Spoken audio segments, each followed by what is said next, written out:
ಸ್ನೇಹಿತರ welcome back to Mahi updates plus YouTube channel. ನಾನು ನಿಮ್ಮ ಮಹಿಗೌಡ ಮಾತಾಡ್ತಿರೋದು. ಇವತ್ತಿನ ಈ ವಿಡಿಯೋದಲ್ಲಿ KCET 2024 ವಿದ್ಯಾರ್ಥಿಗಳಿಗೆ ಒಂದು ಇಂಪಾರ್ಟೆಂಟ್ ಅಪ್ಡೇಟನ್ನು ತಂದಿದ್ದೀನಿ. ನಿಮಗೆ ಇಲ್ಲಿ SNQ ಕೋಟಾ ಬಗ್ಗೆ ತುಂಬಾ ಕನ್ಫ್ಯೂಸ್ ಆದರೆ ಇರುತ್ತೆ. ಸರ್, SNQ ಕೋಟಾ ಎಲಿಜಿಬಲ್ ಇರುವಂತಹ ಎಲ್ಲ ಸ್ಟೂಡೆಂಟ್ಸ್ಗಳಿಗೂ ಸಹ SNQ ಕೋಟಾದಲ್ಲಿ ಸೀಟ್ ಸಿಗುತ್ತೆ ಸರ್ ಅಂತ ಕೇಳ್ತಿದ್ದೀರಾ. ಆ್ಯಂಡ್ ಹಾಗೇನು ಸರ್, ಆಪ್ಷನ್ ಎಂಟ್ರಿ ಟೈಮಲ್ಲಿ ಈ ಒಂದು SNQ ಕೋಟಾಗೆ ನಾವೇನಾದರೂ ಸಪ್ರೇಟಾಗಿ ಆಪ್ಷನ್ ಎಂಟ್ರಿ ಮಾಡಬೇಕಾ ಅಂತ ಕೇಳ್ತಿದ್ದೀರಾ. ಇದೆಲ್ಲದರ ಬಗ್ಗೆಯೂ ಸಹ ಸಂಪೂರ್ಣವಾದ ಮಾಹಿತಿಯನ್ನು ಕೊಡ್ತೀನಿ. ಇವತ್ತಿನ ಈ ವಿಡಿಯೋ ನಿಮಗೆ ತುಂಬಾ ಇಂಪಾರ್ಟೆಂಟ್ ಆಗಿರುತ್ತೆ. ಆದಷ್ಟು ವಿಡಿಯೋನ ಕಂಪ್ಲೀಟಾಗಿ ವಾಚ್ ಮಾಡಿ. ಆ್ಯಂಡ್ ಹಾಗೇನು ಚಾನಲ್ಗೆ ಫಸ್ಟ್ ಟೈಮ್ ವಿಸಿಟ್ ಮಾಡಿದರೆ ಅಥವಾ ಇನ್ನೂ ಸಬ್ಸ್ಕ್ರೈಬ್ ಮಾಡ್ಕೊಂಡಿಲ್ಲ ಅಂತ ಅಂದರೆ ದಯವಿಟ್ಟು ಈ ಕೂಡಲೇ ಚಾನಲ್ಗೆ ಸಬ್ಸ್ಕ್ರೈಬನ್ನು ಮಾಡ್ಕೊಳ್ಳಿ. ನೀವು ಈಗ ಸಬ್ಸ್ಕ್ರೈಬ್ ಮಾಡ್ಕೊಂಡಿದ್ದೀರಾ ಅಂತ ಅಂದರೆ ಮುಂದೆ ಬರುವಂತಹ ಎಲ್ಲ ರೀತಿಯ ಇಂಪಾರ್ಟೆಂಟು KCET ಕೌನ್ಸಿಲಿಂಗ್ ಅಪ್ಡೇಟ್ಸು ಜೊತೆಗೆ ಸ್ಕಾಲರ್ಶಿಪ್ ಅಪ್ಡೇಟ್ಸನ್ನು ಪಡ್ಕೋತೀರಾ. ಹಾಗಾಗಿ ಸಬ್ಸ್ಕ್ರೈಬ್ ಮಾಡ್ಕೊಳ್ಳಿ. ಆ್ಯಂಡ್ ಈಗಾಗಲೇ ಸಬ್ಸ್ಕ್ರೈಬ್ ಮಾಡಿ ಸಪೋರ್ಟ್ ಮಾಡ್ತಿರುವ ಸ್ಟೂಡೆಂಟ್ಸ್ಗಳಿಗೆ thank you so much. And ಇವತ್ತಿನ ಈ ವಿಡಿಯೋಗೆ ಮ್ಯಾಕ್ಸಿಮಮ್ ನಂಬರ್ ಆಫ್ ಲೈಕ್ಸ್ ಬರುತ್ತೆ ಅಂತ ನಾನು ಅಂದ್ಕೊಂಡಿದ್ದೀನಿ. ಎಲ್ಲರೂ ತಪ್ಪದೆ ಲೈಕನ್ನು ಮಾಡಿ, ಓಕೆನಾ? ನೋಡಿ, SNQ ಕೋಟಾಗೆ ಎಲಿಜಿಬಲ್ ಇರುವಂತಹ ಎಲ್ಲ ಸ್ಟೂಡೆಂಟ್ಸು ಕೇಳ್ತಿರುವಂತಹ ಸಾಮಾನ್ಯ ಪ್ರಶ್ನೆ, ಸರ್ ನಂದು SNQ ಕೋಟಾ ಎಲಿಜಿಬಲ್ ಎಸ್ ಅಂತ ಇದೆ ಸರ್, ಹಾಗಿದ್ರೆ ನನಗೆ ಕನ್ಫರ್ಮ್ ಆಗಿ ಸಿಗುತ್ತಾ? SNQ ಕೋಟಾ ಎಲಿಜಿಬಲ್ ಇರೋರಿಗೆ ಎಲ್ರಿಗೂ SNQ ಕೋಟಾದಲ್ಲೇ ಸೀಟ್ ಸಿಗುತ್ತಾ ಅಂತ ಅಂದರೆ ಖಂಡಿತವಾಗ್ಲೂ ಸಹ SNQ ಕೋಟಾ ಎಲಿಜಿಬಲ್ ಇದ್ದ ತಕ್ಷಣ ನಿಮಗೆ SNQ ಕೋಟಾದಲ್ಲೇ ಸೀಟ್ ಸಿಗಬೇಕು ಅನ್ನೋಂಥ ರೂಲ್ಸ್ ಏನು ಇಲ್ಲ. ಆ್ಯಂಡ್ ಹಾಗೇನೂ ಸಹ ಎಲ್ರಿಗೂ ಸಿಗೋ ಚಾನ್ಸಸ್ ಆದರೆ ಇಲ್ಲ, ಓಕೆನಾ? ಇದು ಯಾವ ರೀತಿ ಅಲಾಟ್ ಮಾಡ್ತಾರೆ SNQ ಕೋಟಾಗೆ ಏನು ಅನ್ನೋದನ್ನು ನೀವು ತಿಳ್ಕೊಬೇಕಾಗುತ್ತೆ. ಮೊದಲಿಗೆ ನೋಡಿ, ಪ್ರತಿಯೊಂದು ಕಾಲೇಜಲ್ಲಿ ಪ್ರತಿಯೊಂದು ಕೋರ್ಸ್ಗೂ 5% ಆಫ್ ರಿಸರ್ವೇಷನ್ ಸೀಟ್ಸ್ ಆದರೆ ಇರ್ತವೆ. SNQ ಕೋಟಾಗೆ 5% ಆಫ್ ದ ಸೀಟ್ಸನ್ನು SNQ ಕೋಟಾ ಸ್ಟೂಡೆಂಟ್ಸ್ಗಳಿಗೇ ಸಹ ಕೊಡ್ತಾರೆ ಪ್ರತಿಯೊಂದು ಕಾಲೇಜಲ್ಲಿ ಪ್ರತಿಯೊಂದು ಕೋರ್ಸಲ್ಲೂ ಸಹ. ಬಟ್ ಅದನ್ನು ಯಾವ ರೀತಿ ಅಲಾಟ್ ಮಾಡ್ತಾರೆ, ಯಾವ ರೀತಿ ಕೊಡ್ತಾರೆ ಏನು ಅನ್ನೋದನ್ನು ನೀವು ತಿಳ್ಕೊಬೇಕಾಗುತ್ತೆ. ಅದಕ್ಕೆ ಒಂದಿಷ್ಟು ಕಂಡೀಷನ್ಸ್ ಆದರೆ ಇದ್ದಾವೆ, ಓಕೆನಾ? ಈಗ ಫಾರ್ ಎಕ್ಸಾಂಪಲ್ ನಾನು ಒಂದು ಕಾಲೇಜ್ ಬಗ್ಗೆ ಹೇಳ್ತೀನಿ ನೋಡಿ. ಈಗ ಒನ್ ಆಫ್ ದಿ ಟಾಪ್ ಕಾಲೇಜ್ಗೆ ಇಲ್ಲಿ ಸ್ಟೂಡೆಂಟ್ಸ್ ಎಲ್ಲರೂ ಸಹ ಆಪ್ಷನ್ ಎಂಟ್ರಿ ಮಾಡಿರ್ತಾರೆ.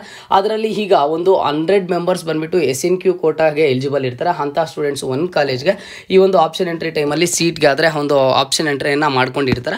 ಅಂತಹ ಸ್ಟೂಡೆಂಟ್ಸ್ಗಳಿಗೆ ಆ ಒಂದು ಕಾಲೇಜಲ್ಲಿ ಮೊದಲು ಯಾರಿಗೆ ಸೀಟ್ಸ್ ಕೊಡ್ತಾರೆ ಅಂತ ಅಂದರೆ ನೋಡಿ, SNQ ಕೋಟಾಗೆ ಎಲಿಜಿಬಲ್ ಇರುವಂಥ ಎಲ್ಲ ಸ್ಟೂಡೆಂಟ್ಸ್ಗಳನ್ನು ತಗೋತಾರೆ. ಅದರಲ್ಲಿ ಯಾವ ರೀತಿ ಫಿಲ್ಟರ್ ಮಾಡ್ತಾರೆ ಅಂತ ಅಂದರೆ ಮೊದಲಿಗೆ 2.5 ಲಕ್ಷಕ್ಕಿಂತ ಆನ್ಯುವಲ್ ಇನ್ಕಮ್ ಯಾರ್ದು ಕಡಿಮೆ ಇರುತ್ತೋ ಅಂತಹ ಸ್ಟೂಡೆಂಟ್ಸ್ಗಳನ್ನು ಕನ್ಸಿಡರ್ ಮಾಡ್ತಾರೆ, ಓಕೆನಾ?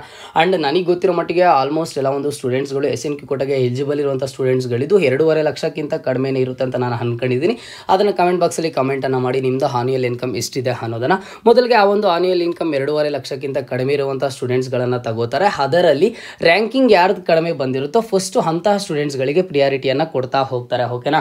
ಅಲ್ಲಿ ರ್ಯಾಂಕಿಂಗ್ ಯಾರ್ದು ಕಡಿಮೆ ಬಂದಿರುತ್ತೋ ಅಂತಹ ಸ್ಟೂಡೆಂಟ್ಸ್ಗಳಿಗೆ ಪ್ರಿಯಾರಿಟಿಯನ್ನು ಕೊಡ್ತಾ ಹೋಗಿ SNQ ಕೋಟಾಗೆ ಅವರು ಸೀಟ್ಸನ್ನಾದರೆ ಈ ರೀತಿ ಅಲಾಟ್ ಮಾಡ್ತಾರೆ. ಈಗ ಅಷ್ಟೂ ಸಹ ಅಲಾಟ್ ಮಾಡಿದ್ದು ಆದಮೇಲೆ ಇನ್ನೂ ಸೀಟ್ಸ್ ಉಳೀತು ಅಂತ ಅಂದರೆ ಆಗ ನೆಕ್ಸ್ಟ್ ಏನು ಮಾಡ್ತಾರೆ, 2.5 ಲಕ್ಷದಿಂದ 3.5 ಲಕ್ಷದವರೆಗೂ ಆನ್ಯುವಲ್ ಇನ್ಕಮ್ ಯಾರ್ದಾದ್ರೆ ಇರುತ್ತೆ ಅಂತಹ ಸ್ಟೂಡೆಂಟ್ಸ್ಗಳ ಲೀಸ್ಟ್ ಮಾಡಿ ಅದರಲ್ಲಿ ಯಾರ್ದಾದ್ರೆ ರ್ಯಾಂಕಿಂಗ್ ಕಡಿಮೆ ಬಂದಿರುತ್ತೆ ಮೊದಲಿಗೆ ಅಂಥ ಸ್ಟೂಡೆಂಟ್ಸ್ಗಳಿಗೆ ಪ್ರಿಯಾರಿಟಿಯನ್ನು ಕೊಟ್ಟು ಸೀಟನ್ನು ಅಲಾಟ್ ಮಾಡ್ತಾರೆ. ಇದು ನಿಮಗೊಂದು ಕನ್ಫರ್ಮೇಷನ್ ಆದರೆ ಇರಬೇಕಾಗುತ್ತೆ, ಇದ್ರ ಬಗ್ಗೆ ಕ್ಲಾರಿಟಿ ಇರಬೇಕಾಗುತ್ತೆ. ನಾನು ನಿಮಗೆ ಒಂದು ಕಾಲೇಜ್ ಬಗ್ಗೆ ಹೇಳಿದೆ, ಇದೇ ರೀತಿಯಲ್ಲಿ ಎಲ್ಲ ಒಂದು ಕಾಲೇಜಸ್ಗಳನ್ನು ಸಹ ಇದೇ ರೀತಿ ಒಂದು ಪ್ರೋಸೆಸ್ಸನ್ನು ನಡೆಸ್ತಾರೆ. ಹಾಗಾಗಿ ನೀವು ಸ್ಟೂಡೆಂಟ್ಸು SNQ ಕೋಟಾಗೆ ಎಲಿಜಿಬಲ್ ಇದ್ದ ತಕ್ಷಣ SNQ ಕೋಟಾದಲ್ಲಿ ಸೀಟ್ ಸಿಗುತ್ತೆ ಅಂತ ಅನ್ಕೋಬೇಡಿ. ಈಗ ನೀವು ಒಂದಿಷ್ಟು ಕಾಲೇಜಸನ್ನು ಆ್ಯಡ್ ಮಾಡ್ತೀರಾ, ಅಷ್ಟು ಕಾಲೇಜಸ್ಸಲ್ಲೂ ಸಹ SNQ ಕೋಟಾಗೆ 5% ಆಫ್ ದಿ ಸೀಟ್ಸು ಕಂಪಲ್ಸರಿ ಇರ್ತವೆ. ಅದರಲ್ಲಿ ಫಿಲ್ಟರ್ ಮಾಡಿದಾಗ ನಿಮ್ಮದು 2.5 ಲಕ್ಷಕ್ಕಿಂತ ಆನ್ಯುವಲ್ ಇನ್ಕಮ್ ಕಡಿಮೆ ಇದ್ದು ಅಥವಾ ಅವರು ಫಿಲ್ಟರ್ ಮಾಡಿದಾಗ ನಿಮ್ಮದು ರ್ಯಾಂಕಿಂಗ್ ತಕ್ಕಂತೆ ಆ ಒಂದು ಕಾಲೇಜಲ್ಲಿ SNQ ಕೋಟಾಗೆ ಸೀಟ್ ಅಲಾಟ್ ಆದರೆ ಸೀಟನ್ನು ಅಲಾಟ್ ಮಾಡ್ತಾರೆ. ಇದರಲ್ಲಿ ಯಾವುದೇ ಒಂದು ರೀತಿಯ ಮೋಸ ಆದರೆ ನಡೆಯೋದಿಲ್ಲ.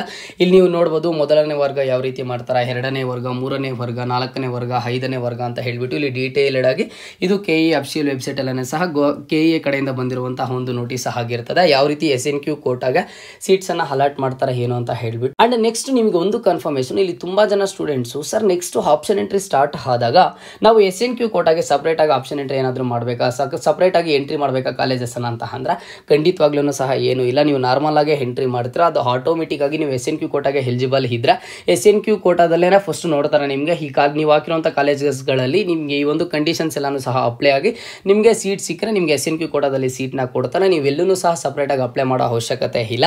ಇದೆಲ್ಲಿ ನಿಮಗೆ ಕನ್ಫರ್ಮ್ ಆಗುತ್ತೆ ನಿಮಗೆ SNQ ಕೋಟಾ ಸಿಕ್ಕಿದೆಯಾ ಇಲ್ವಾ ಅಂತ ಅಂದರೆ ಫಸ್ಟ್ ರೌಂಡ್ ಆಪ್ಷನ್ ಎಂಟ್ರಿ ಮಾಡ್ತೀರಾ. ಆಪ್ಷನ್ ಎಂಟ್ರಿ ಮಾಡಿದ್ದಾದ್ಮೇಲೆ ಮಾರ್ಕ್ ಅಲಾಟ್ಮೆಂಟ್ ರಿಸಲ್ಟ್ಸ್ ಬರುತ್ತೆ. ಆ ಆ ಒಂದು ಮಾರ್ಕ್ ಅಲಾಟ್ಮೆಂಟ್ ರಿಸಲ್ಟ್ಸ್ ಬಂದಿದ್ದ ಆದಮೇಲೆ ನಿಮಗೆ first round final allotment results ಏನು ಬರುತ್ತೆ ಅಲ್ಲಿ ರಿಸಲ್ಟ್ಸಲ್ಲಿ ಗೊತ್ತಾಗುತ್ತೆ ನಿಮಗೆ ಜನರಲ್ ಮೆರಿಟಲ್ಲಿ ಆಗಿದೆಯಾ ಅಥವಾ ನಿಮ್ಮ ಒಂದು ಕ್ಯಾಟಗರಿಯಲ್ಲಿ ಸೀಟ್ ಅಲಾಟ್ ಆಗಿದೆಯಾ, ರೂರಲಲ್ಲಿ ಆಗಿದೆಯಾ ಅಥವಾ ನಿಮಗೆ SNQ ಕೋಟಾದಲ್ಲಿ ಸೀಟ್ ಅಲಾಟ್ ಆಗಿದೆಯಾ ಅಂತ ಹೇಳಿಬಿಟ್ಟು ಫಸ್ಟ್ ರೌಂಡ್ ರಿಸಲ್ಟ್ಸ್ ಬಂದಾಗ ಕನ್ಫರ್ಮ್ ಆಗುತ್ತೆ.